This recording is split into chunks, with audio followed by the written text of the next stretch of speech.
Hi, I'm Graydon Smith, President of the Association of Municipalities of Ontario, or AMO, and Mayor of Bracebridge.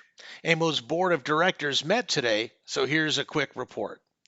We congratulated staff for their work on our August AMO conference, which was held virtually for the second year.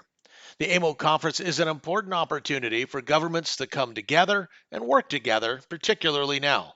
On all accounts, it was a great success. Ontario's municipal governments continue to work closely with the Ontario and federal governments to address COVID 19 and its many impacts. AMO, Toronto, and the Ontario Public Service continue to work together through a technical working group that was created when the pandemic hit. The working group continues to inform discussion around vaccine rollout, financial impacts, economic recovery plans, and more.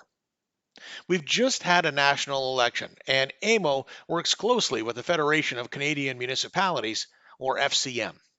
I've spent much of my week participating in FCM's board meetings.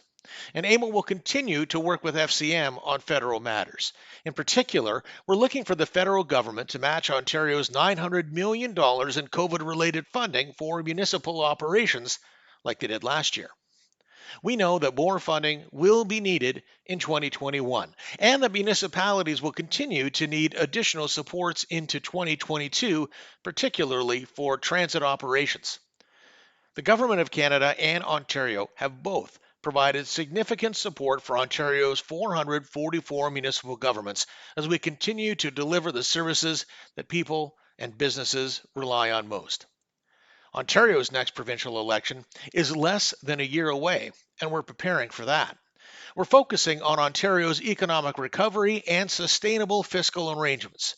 We continue to look for investments in conventional infrastructure, such as transit and broadband, and we'll look for investment in social infrastructure like affordable housing and childcare. AMO's advocating for changes that would make it easier for more people to participate in the economy more fully. We want an integrated response to climate change, and we believe that Ontario needs a comprehensive response to challenges around mental health and addictions. That's one of the reasons that AMO is forging a new partnership with the Canadian Mental Health Association of Ontario. We will work together to advocate for changes that can achieve better outcomes for municipal employees, for communities, and for our province as a whole. AMO is also preparing for the next round of municipal elections about a year from now. We're working to inspire greater diversity and inclusion in municipal government, and we can all help to welcome more voices. AMO is launching a new campaign called We All Win, which recognizes that everyone benefits when people with a variety of experiences and perspectives are seated around the council table. Municipal government is closest to the people, providing services that people depend on every day.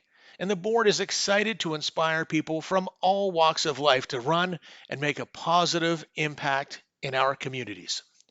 In the same spirit, AMO's board encourages members to recognize September 30th as a National Day for Truth and Reconciliation.